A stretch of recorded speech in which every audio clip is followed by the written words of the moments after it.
Welcome back for day 50 of the Daily Bread Bible Study series. We are looking at Numbers chapters 30 through 32. And in Numbers chapter 30, there are discussion about some vows made, saying that vows made by men should never be broken. Vows made by widows or divorced women should never be broken. Vows made by women can be broken if the male entrusted with her care expresses disapproval. This responsible male can be a father or a husband, so divorce. And if the vows are not revoked by a male, the vow should not be broken.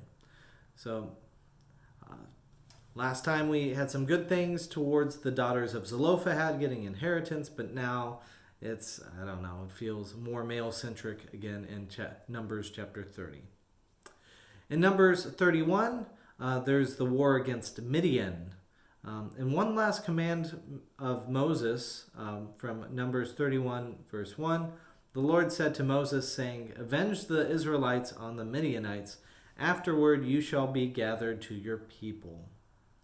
So 12,000, which are 100 from each tribe, are selected. And they also are able to kill Balaam, son of Peor, with the sword, as it says in Numbers 31, verse 8. Balaam being the prophet of God who was working with King Balak in order to curse the Israelites unsuccessfully. Numbers 31, verse 9. The Israelites took the women of Midian and their little ones captive, and they took all their cattle, their flocks, and all their goods as booty. They returned from war in Numbers 31:15 with purification by fire and water after war. Moses said to them, "Have you allowed all the women to live?" in verse 15. These women here, on Balaam's advice, made the Israelites act treacherously against the Lord in the affair of Peor, so that the plague came upon the congregation of the Lord. We see in skipping along to verse 52 of chapter 31, we see the dispossession of the captives and the booty. So in Numbers 31:27, divide the booty into two parts between the warriors who went out to battle and all the congregation. The items divided to the warriors, with 1 and 500 going to the Lord, and for the people 1 and of each 50 living thing for the Levites' usage. In Numbers 31:52, it says, "And all the gold of the offering that they offered to the Lord from the commanders of the thousands and the commanders of the hundreds was 16,750 shekels. And the troop had all taken plunder for themselves." Moving on to Numbers 32. The conquest and division of the Transjordan is declared, and the Reubenites and the Gadites want to claim some land for themselves and their livestock in the region of Moab. They ask Moses for permission.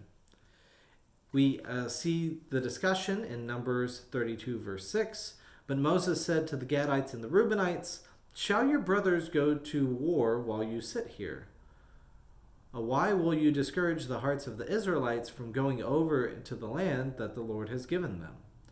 Moses sees similarities to the Reubenite ancestors, recounting the way that the Lord punished their ancestors for refusing to act in line with the rest of the tribes. So in Numbers 32:14, "And now you, a brood of sinners, have risen in place of your fathers to increase the Lord's fierce anger against Israel."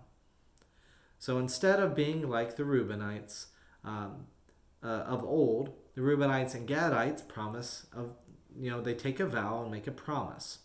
So in Numbers 32:18, it says of the Reubenites and Gadites, "We will not return to our homes until all the Israelites have obtained their inheritance."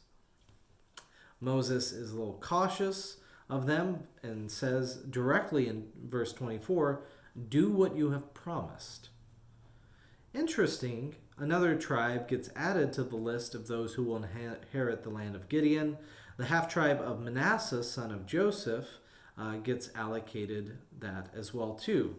So in Numbers 32:33, Moses gave to them, to the Gadites and the Reubenites and the half-tribe of Manasseh son of Joseph, the king of Sihon of the Amorites, and the kingdom of the king Og of Bashan, and the land and its towns, with the territories of the surrounding towns.